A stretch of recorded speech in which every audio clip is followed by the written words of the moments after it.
Hello, everybody, wherever you may be. My name's Larry. My call sign is Kilo 7 Hotel November. I'd like to welcome you back to my shack here in the Pacific Northwest. This is Ham Radio Live, show 76. What an incredible day yesterday it was to meet both Eric Schwartz from Ellicraft as well as, my gosh, Richard, Mr. Jew.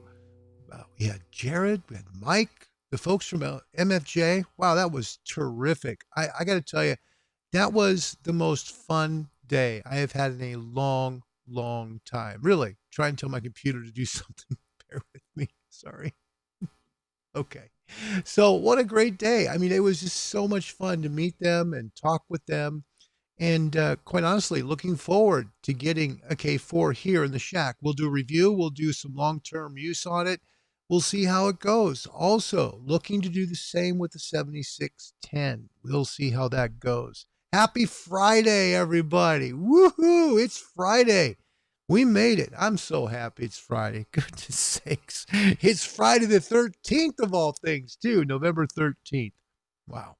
Got questions today. We're going to cover kind of a potpourri of the three tests in the U.S. We're going to cover technician, general, and extra. Of course, we can't cover everything. We're going to cover just a few from each of the licensed segments, hopefully to help you out. Our goal here is to help you get licensed. We only ask that you subscribe. That's it. We don't put ads here. I'm not going to put any ads on the channel. I'm not going to see any commercials. Those drive me crazy, by the way. I can't stand it. You're always waiting for the skip ad button to come up. I don't want you to do that here. I just want to give back, and that's it. So if you could please hit the subscribe button, that'd be great. CQ calling tonight on 40 meters above 7.175. That way generals can take part in it as well. It is brought to you by MFJ. MFJ, everything from amplifiers to antennas and tuners. Yeah, man, they got a whole bunch of stuff. Noise cancelers, whatever. MFJ will make your shack A-OK. So we're grateful to have them along for the ride. Let's get to the test questions here. First of all, on the technician, we're going to work our way up. First question.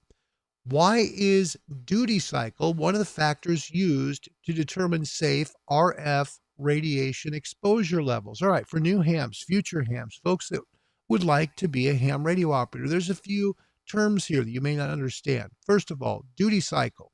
That's a transmission. That's basically the length of your transmission. So how long you're transmitting, okay? That's a duty cycle.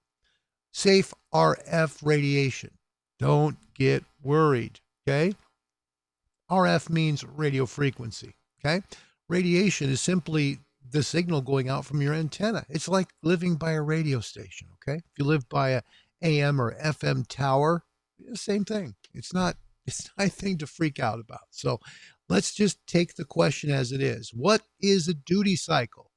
Why is a duty cycle one of the factors used to determine safe radio frequency radiation exposure levels? Is it A, it affects the average exposure of people to radiation? B, it affects the peak exposure, people to radiation. C, it takes into account the antenna feed line loss. D, it takes into account the thermal effects of the final amplifier. That sounds so technical. No, the answer is A. In this question, the answer is A. It affects the peak exposure of body to radiation. That's it. It just basically is what one of the factors is for safe radiation exposure levels due to your antenna. Now, the nice thing is in fact, pretty much all of the wattage from your antenna is not going to hurt anybody. So don't worry about that. What this can really, cause a concern to is if you got like a tower with tons of Yagis, right? Tons of directional antennas, and it's like in a residential neighborhood where houses are packed real close, right? Okay. That could maybe be a problem. You have to check. You have to do a lot of, research, antenna modeling, make sure that your antenna is safe to people around you. What's your watts? How many watts are you putting out of your amplifier? Things like that. It's amazing. An antenna, a directional, can actually add gain to your signal. At 100 watts, you can multiply that signal by quite a bit with the right antenna. You don't need an amplifier. It'll do the work for you. A good antenna is a great place to start for any Ham Radio Shack. Okay. By the way, want to make sure you know this. I haven't said this enough times. This comes from the webpage of Alpha Alpha 9 Papa Whiskey.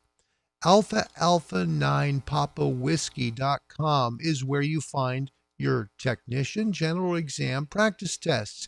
Easy to find.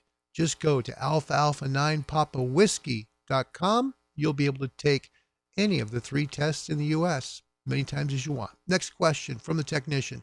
Which of the following is a purpose of the amateur radio service as stated in the Federal Communication Rules and Regulations? The answer is C. Advancing skills in the technical and communication phases of the radio art.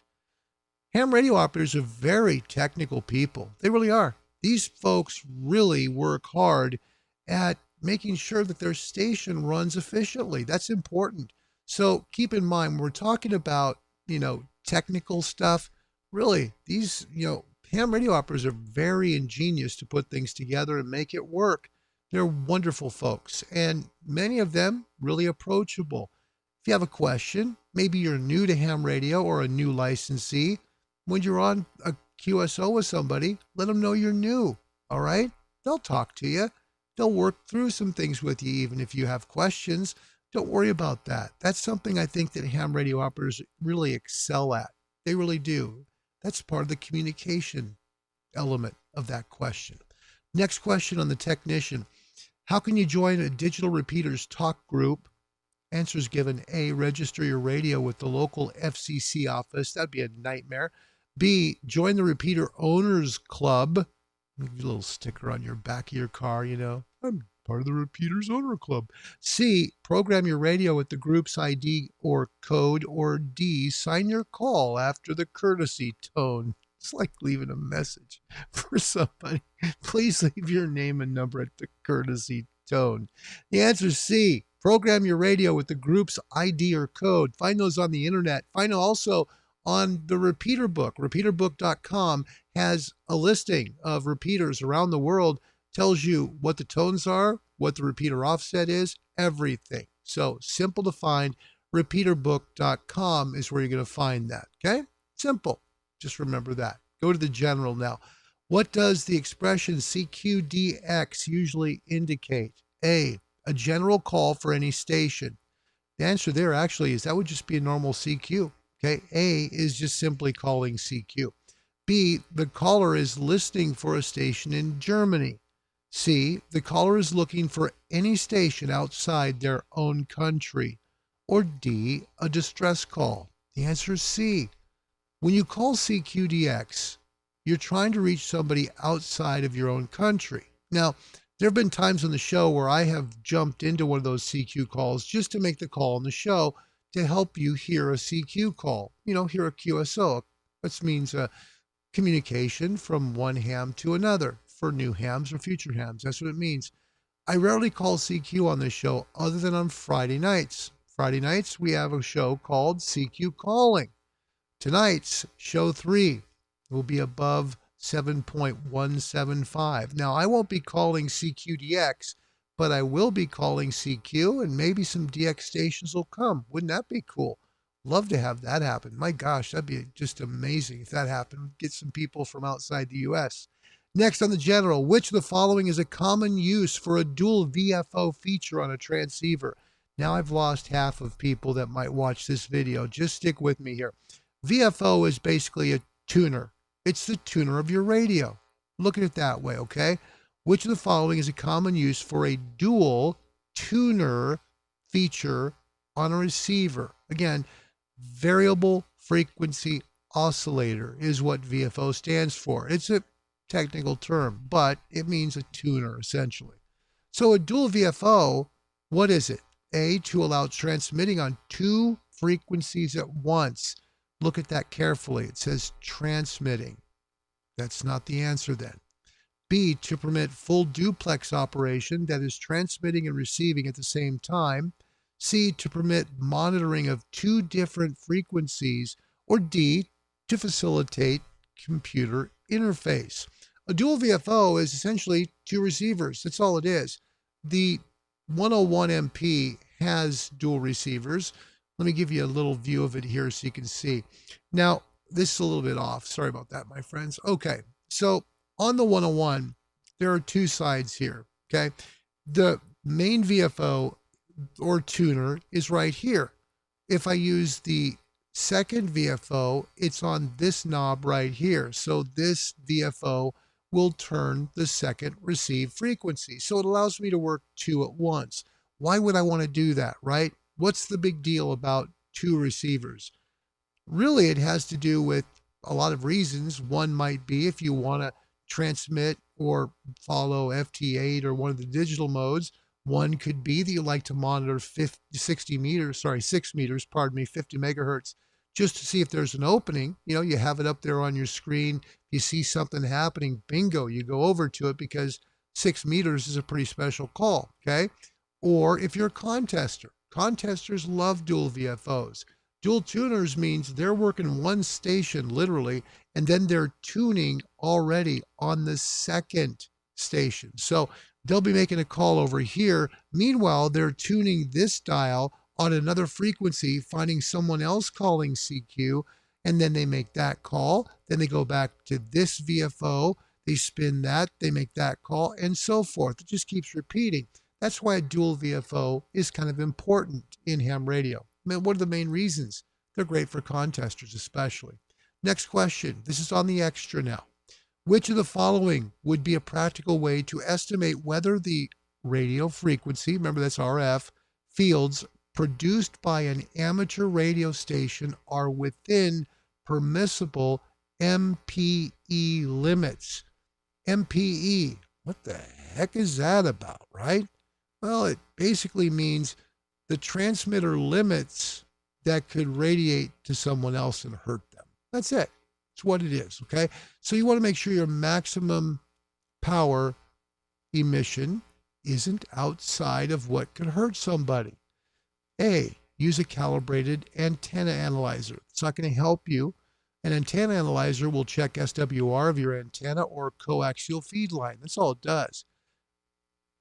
B, use a hand calculator plus Smith chart equations to calculate the fields. Sounds pretty technical. C, use an antenna modeling program to calculate field strength at accessible locations. Or D, all the choices are correct. The answer is C. You want to use an antenna modeling program like maybe EasyNet or something like that to be able to calculate your field strength at various locations. It helps you understand how your antennas transmit. That's all. You want to make sure you know that people around you are safe, and keep in mind you want to make it anytime you make a change, especially in an antenna, do a new station evaluation. It's not hard to do. There are plenty of computer programs out there to assist you with that, okay? That's the answer there. That's the reason why. Next question. This is on the extra. We typically do extras on Fridays, but because of the great interviews we had yesterday, we missed out on making some questions for the technician in general, so we mixed them up today.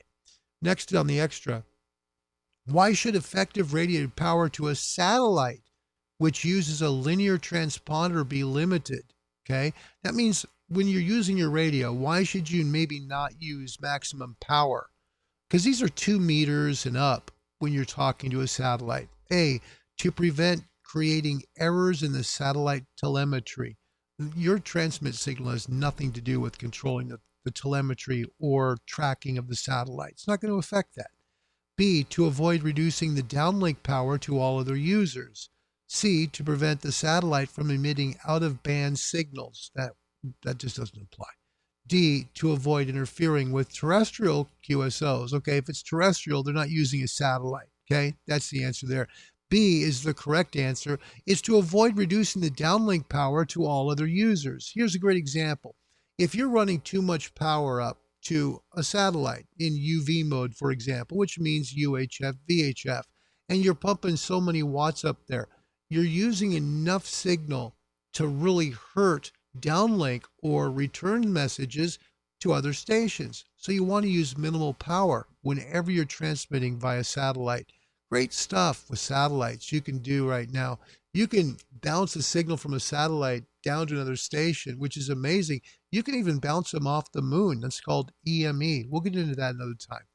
Next question. Which type of modulation is common for data emissions below 30 megahertz? This is data, not phone, okay? And it's not about Morse code. This is digital, like sending text messages or messages of any kind.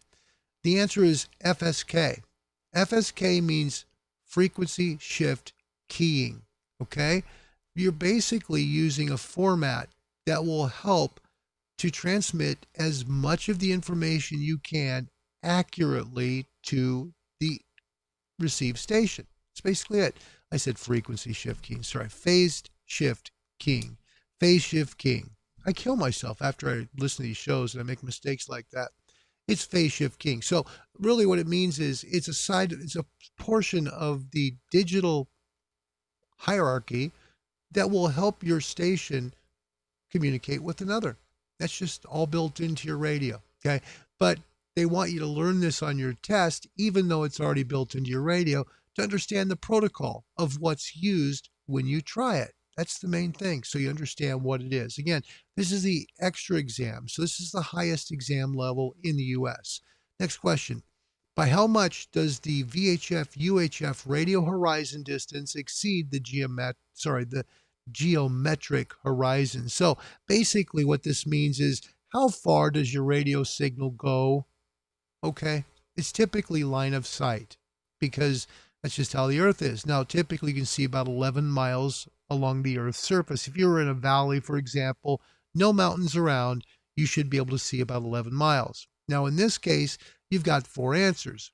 A, by approximately 15% of the distance. This means farther than you can see.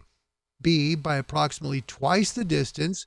C, by approximately 50% of the distance. Or D, by approximately 4 times the distance. In this case, the answer is A. It's only 15% of the distance. Remember, VHF, UHF are line of sight signals. They do not use the ionosphere to propagate. They work from point to point. It's simplex. One radio, one receiver, one transceiver over here, one transceiver over here. That's how it works. They just talk to each other. But if they get too far away, see what happens? All of a sudden, one can't hear the other. So, because 15% is about as far as it goes off of what the Earth's surface is, they now can hear each other. So you don't have to be within line of sight of somebody. You can be fairly close if you're on 2 meters or up. Yeah, that'll work, but not too far. It's just the way that the radio waves work. That's all. Okay, final 2 questions. How can a noise from an electrical motor be suppressed? Now, this is if you're using a mobile radio. Maybe you're using an ICOM 7100. Perhaps you're using, some kind of mobile ham radio. And you've got noise coming from the ignition system. Now, this was very common back in the 70s, 60s, and so forth, when they used points and condensers in distributors, okay? A lot of pulse noise there. So the answer is given A, by installing a high-pass filter in series with the motor's power leads. B, by installing a brute force AC line filter in series with the motor leads.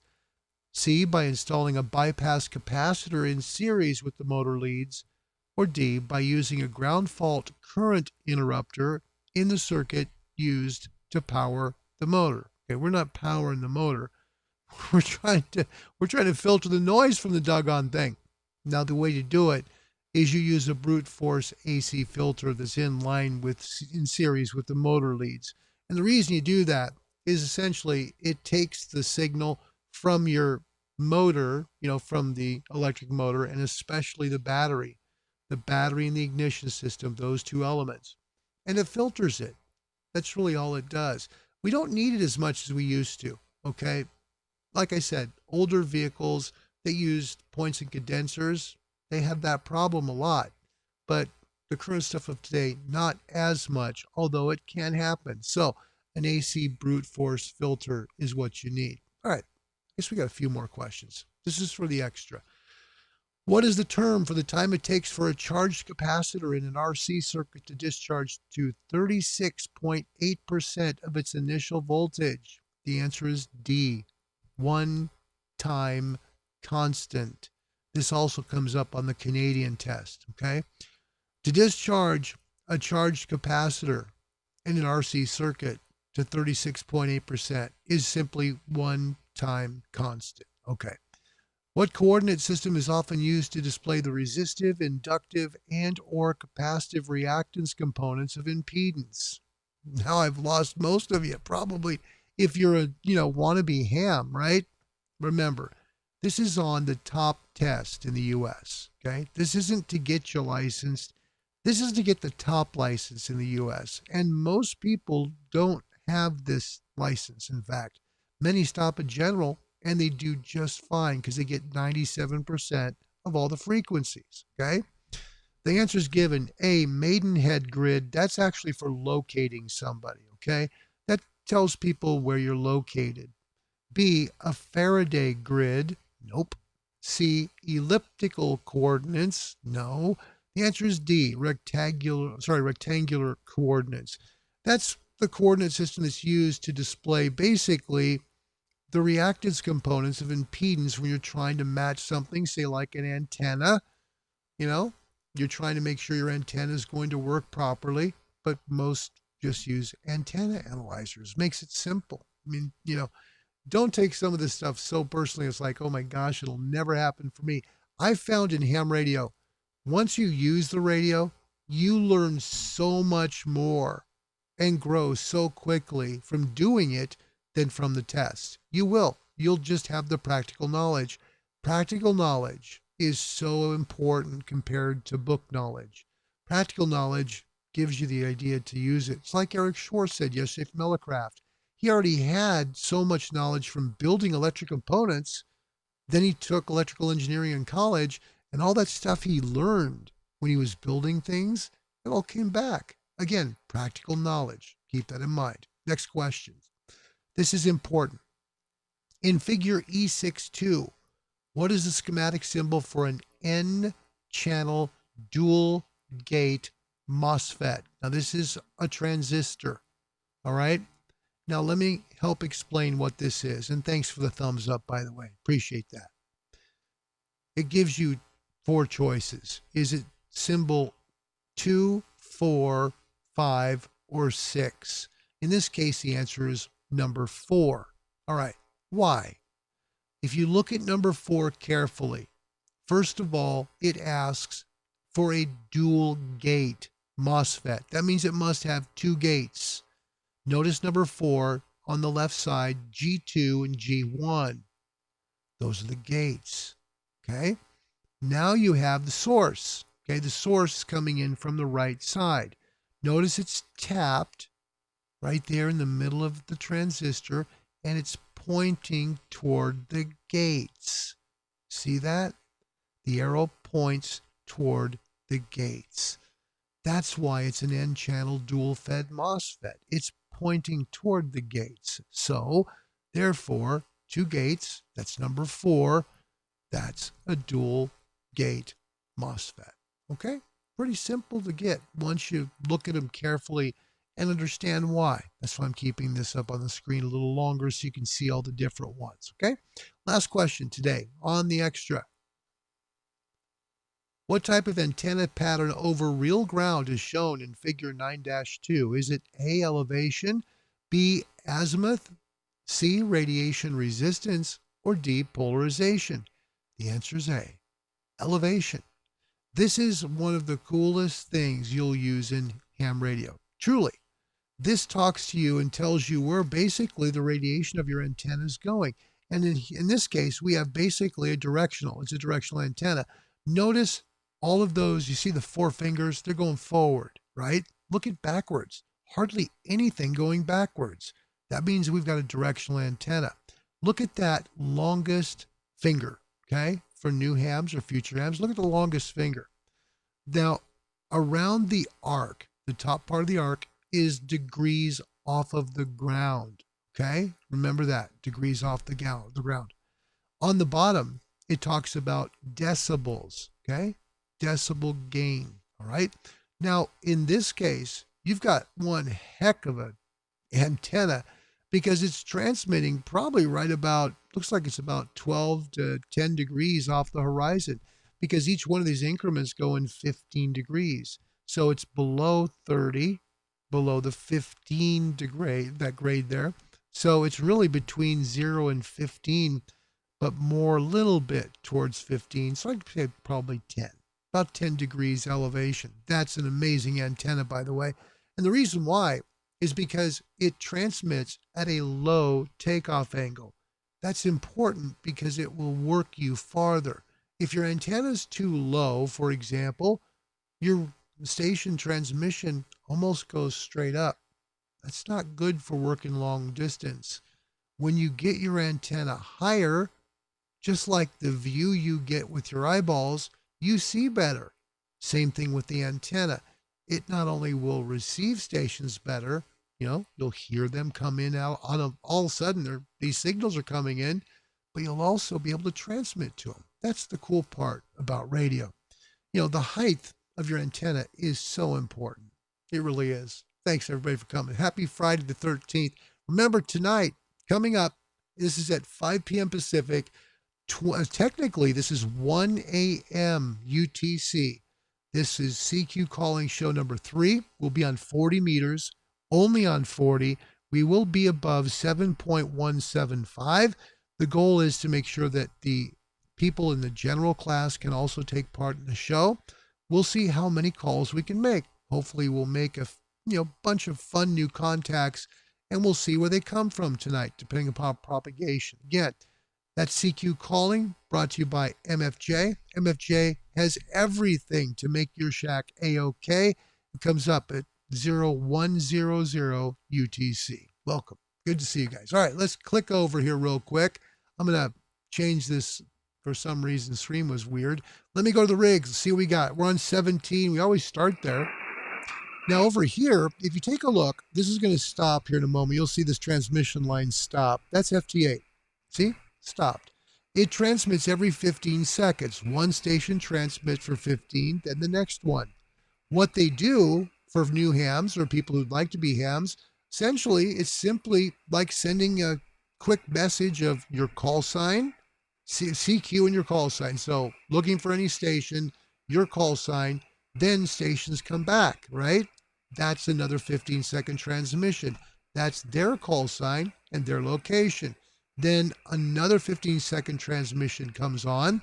And once that comes on, you're essentially transmitting your location and thanking them for the call. That's all digitally.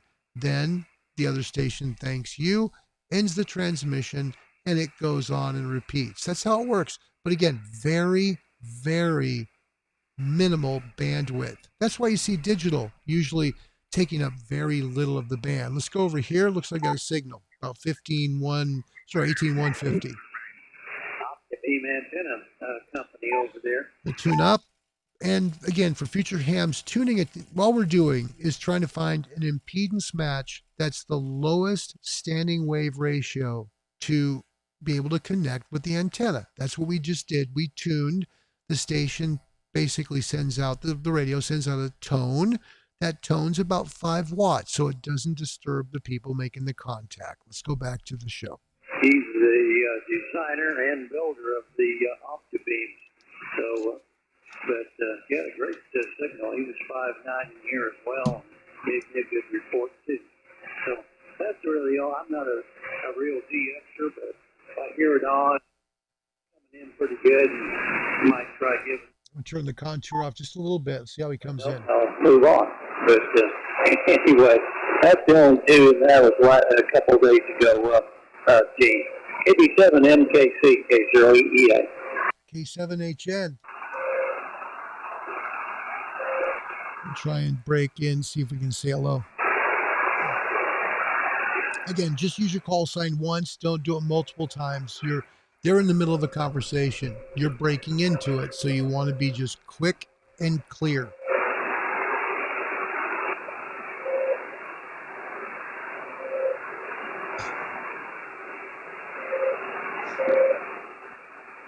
And why you're hearing silence, if you're a new ham or future ham, we can't hear the other station he's talking to. That's why. It's just it's outside of our antenna receive area. Could be most likely that antenna signal coming from the other station he's speaking with is skipping right over the top of us. Literally.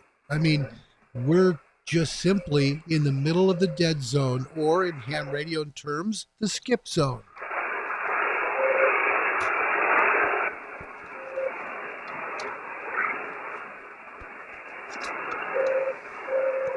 We'll wait because the other person is definitely talking to the station, so we'll wait for just a moment.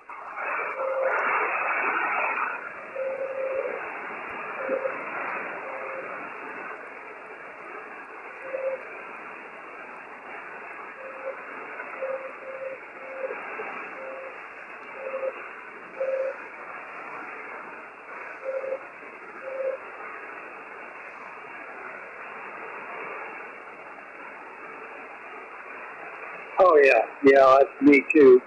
And I enjoy just getting on and calling CQ.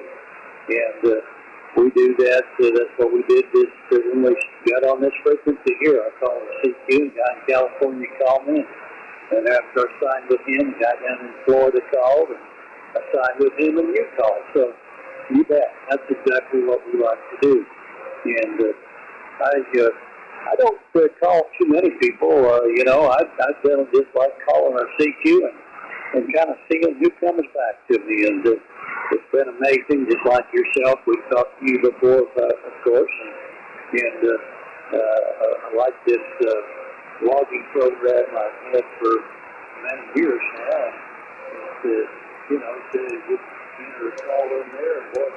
Okay, we're going to move because he's in the middle of a long queue, so I don't want to get in the middle of that. Let me explain something real quick. We're going to move over to right about where this frequency was.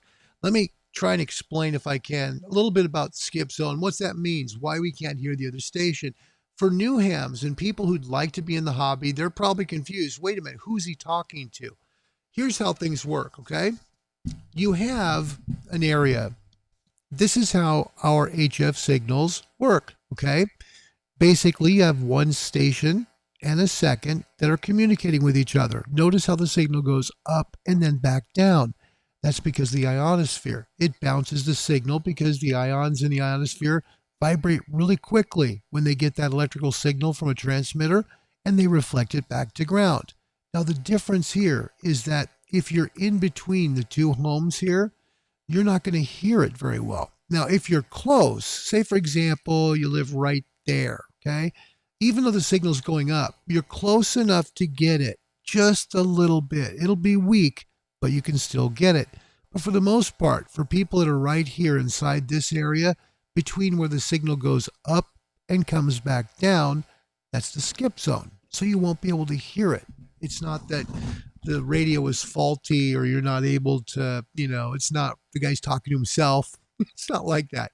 It's just that the way the radio works, you can't use it. That's all. That's what skip zone is all about. So we're probably in my location, somewhere in the middle between where the other signal's coming from and not able to hear it. Okay? Back to the rig. See if he's just about done, maybe here at 150. He might be just about finished. We'll see. I hate to jump in, say a quick howdy do with not knowing. Get somebody here too. In the last industrial had a lot smoother, and so I think part of the lack of fill on the scope is just all that harshness. Now we only went up 5 kilohertz, but still want to tune just to be getting as much power out of the antenna as we can. It's even only to 5 kilohertz. I'm that way. $100 on my store or something. That's just crazy. But anyway. Good signal from you. Yeah, you're 5.759 on peak. Yeah, you are fading a bit every now and then, so I'll turn it back to you and make sure we'll keep it happening. Go ahead. Kilo 7 Hotel November for a quick one.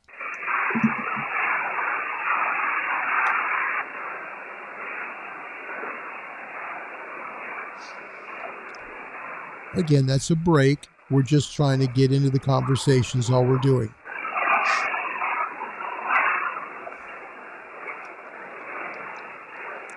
By the way, thanks for being here. What a treat it is to have you. Remember, CQ calling comes up at 1 a.m. Yeah, 0100 UTC. If you're in North America, that's 5 p.m. Pacific. CQ calling brought to you by MFJ. MFJ has everything to make your shack A-OK, from antenna tuners, amplifiers, noise cancelers, and the greatest inventions on earth, as we saw in the mad scientist lab known as Jared yesterday. MFJ has amazing things that helps your radio work much better. A lot of signals today on 17. 17's good. Look at that. We have 3. We have the one that we're on here, plus the gentleman here, plus another one here. So I'd like to wait to see if this gentleman comes back, but probably not going to happen here. Let's see if these guys are almost done. This guy sounds like he's pretty personable here at 150. So again, we're at 18.150 megahertz. And so on, what time of day and all. Oops. Okay, well, Perfect. Good meeting up with you again here today, that's for sure. And, we've been operating quite a bit here on 17 the last few days. And it's been, the old man, sure good to hear it up and running again. Now that adjustment in sound that you just heard was through the Heil parametric receive audio system. Hear how much of the static it just took out? But you're... That's just moving the mid-range down from 2.5 kilohertz to 800 hertz. That's how powerful that Heil PRAS system is. Get that at your local ham radio store. Christmas is coming. Quite a bit of DX stations earlier there. And, We'll tune back. The radio has memories, so it knows we were here, and I just did that out of habit. Sorry. Better to do it out of habit than to not do it at all. Let's see if we can make the call. A lot of fade here. Again, fade is QSB for new hams or future hams. The Q signal for fading, a fading signal, is QSB. Not heard anything since we've got a little sunspot cycle, so I'm hoping that will come into tuition here before too long. See how a signal came in stronger even on the waterfall? See that? And now it's lighter. That's QSB. Good example of it at work. That way, and certainly hope we both can continue to do okay. And you take care, and of course the name of the game is trying to stay safe. Well, we don't get out much. Go to the grocery store once in a while, or whatever. That's what the fun to hear a while ago. That was it. You take care, and certainly hope to run into you again real soon. MKC K0EEA. Kilo 7 Hotel November.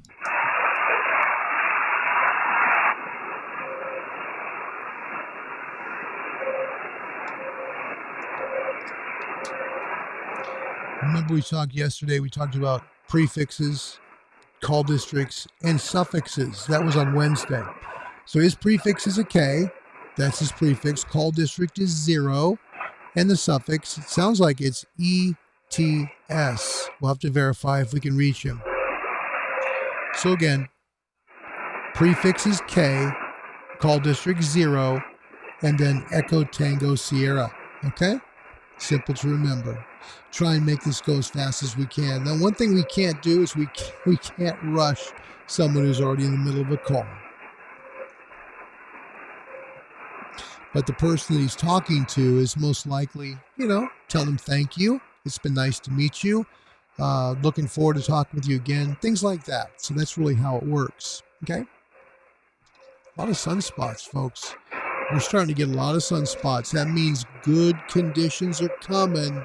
We're going to get some good calls. That's pretty darn cool.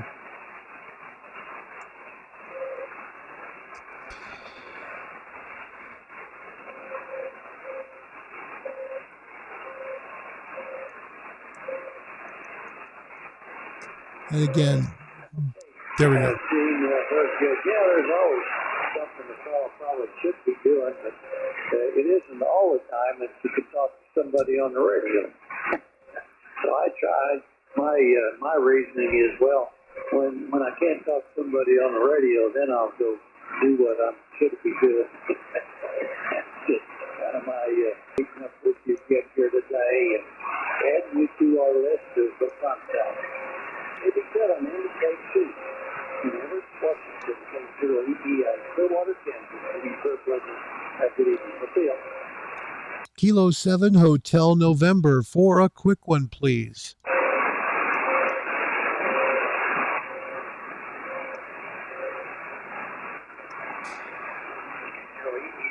Listening on the frequency of 1 else time.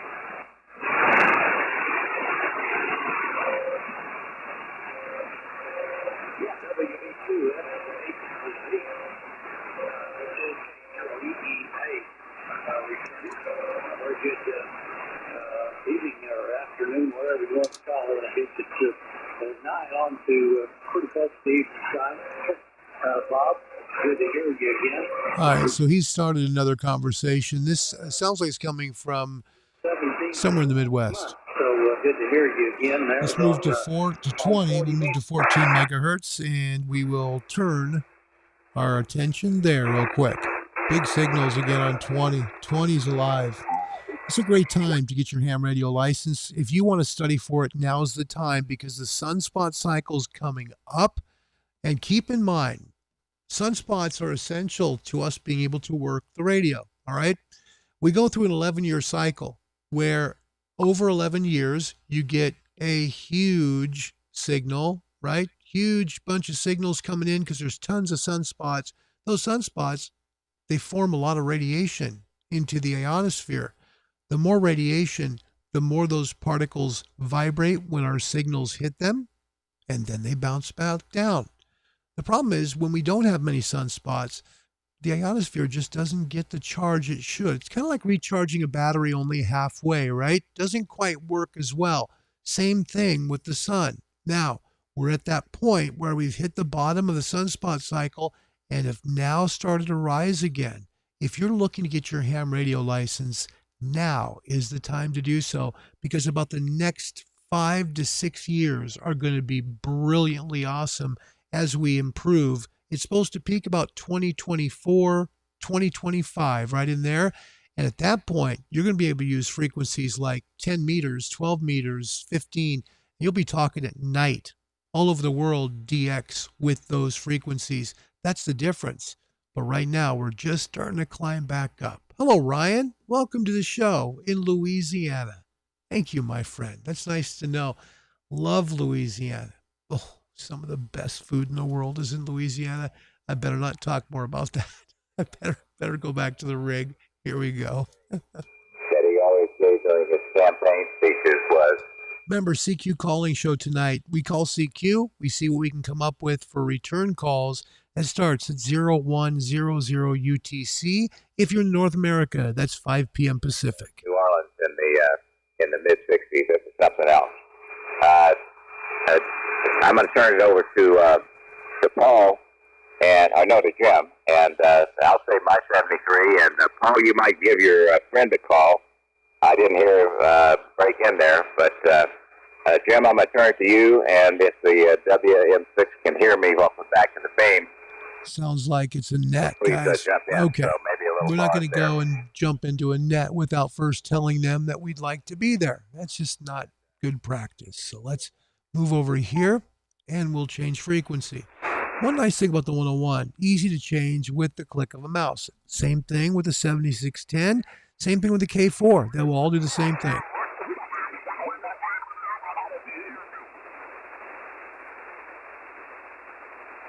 So our hope is to make just one call, but every time we're skunked, we work out okay. You know. I've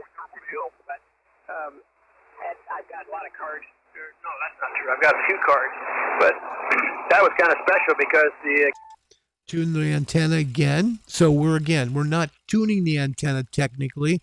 We're tuning the radio for a good impedance match. Satellite, and then Hear how much louder we got. We're tuning the antenna to a good impedance match. So the radio and the antenna are happy together. That's basically all we're doing. he actually heard me. We had a short good, so I've got a card to prove that. So that was really cool. Real partnership. Real hash, a lot of hash there. All right, oh, big, look at this. That's the same signal. Okay, we're on that net again. Let's move over. A lot of times you can find people up over 3, so over 14.3. You can really find some good signals up here, especially when 20 is going. When 20 is cooking like this, my goodness, take advantage of it. You can make some great calls. For the purpose of formal written traffic for Radio Relay International into and out of the western area, serving west. So what I've got here is, due to a windstorm over the weekend, we've got an antenna that's being a little persnickety, so I'm just going to tune it with the MFJ 998. Bring it right in. Operate on the frequency R. Welcome to check in. The daytime western area will start at about 9 more minutes. KG50FK, stand by. Kilo 7 Hotel November for a quick one.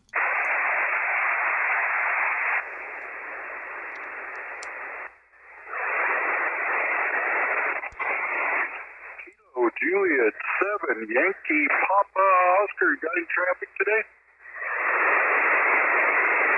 Kilo 7 Hotel November. Come one more time. Kilo 7 station. Come one more time. I had a double. Kilowatt 7 Hotel November. All right. Kilo India 7, Yankee Papa Oscar from Oregon. Got you logged in. Thanks for checking in with us. Other station, come back again. I'll get you logged in.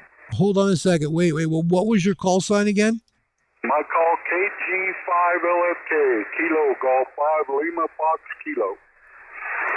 Roger. Thank you, buddy. I'm just checking real quick. Live YouTube feed. Wanted to make sure and log you. Thanks. I'll sit on the side. Kilo 7 Hotel November. All right. K7HN. Got you logged in. I think we're logged into a net now. Didn't mean to. Okay. That is Kilo 5 Lima Foxtrot Radio. Kilo Germany 5 Lima Foxtrot Radio. Okay. You know, sometimes I think of call signs, right? And you think of the long ones and you're thinking, okay, if I'm using a keyer, how much time it takes to do that? Wow. You know? And Eric mentioned that. Okay, everybody, sorry about that. Tons of issues with the computer. Sorry that happened. It just locked up. So we'll make sure, reset everything, but we'll be ready to roll here in literally 2.5 hours for CQ Calling. Join us in 40 meters above 7.175. CQ Calling is brought to you by MFJ. MFJ can provide everything that you need for your shack to make it A-OK. Contact MFJ.com or give them a call on the phone. They're easy to reach and they're glad to help. Until about 2.5 hours from now, which is 0100 UTC. My name's Larry. My call sign's Kilo 7 Hotel November. Thanks for watching the show, everybody. See you in 2.5 hours. Goodbye.